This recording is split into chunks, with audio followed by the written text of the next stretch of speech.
Saudi আরব সহ মধ্যপ্রাচ্যের দেশগুলোতে রমজানের চাঁদ দেখার প্রস্তুতি নিচ্ছে আগামী ২৮শে ফেব্রুয়ারি। ওই দিন চাঁদ দেখা গেলে পরের দিন ১লা মার্চ সেসব দেশে পালিত হবে প্রথম রোজা।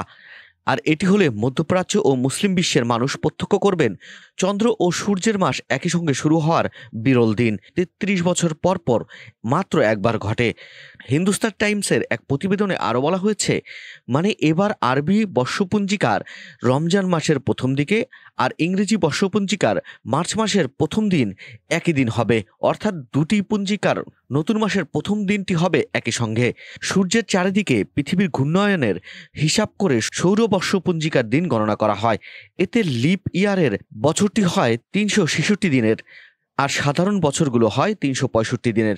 কিন্তু চন্দ্রবর্ষপঞ্জিকা চাঁদের পর্যায় অথবা চন্দ্রচক্রের ভিত্তিতে, আর এ কারণে রমজান মাস প্রতি বছর ইংরেজি বর্ষপঞ্জিকার ভিন্ন ভিন্ন দিন এবং মাসে শুরু হয়। জ্যোতির্বিদরা বলছেন, আগামী ২৮শে ফেব্রুয়ারি রাতে সৌদি ও মধ্যপ্রাচ্যের বিভিন্ন দেশে পবিত্র রমজান মাসের চাঁদ দেখা যাবে। এটি হলে ওই দিন রাতে দেশটিতে পড়া হবে প্রথম তারাবির নামাজ। সৌদি সহ বেশিরভাগ দেশ এখনও খালি চোখে চাঁদ দেখাকেই রমজান মাস শুরুর নির্ধারক হিসেবে ব্যবহার করে।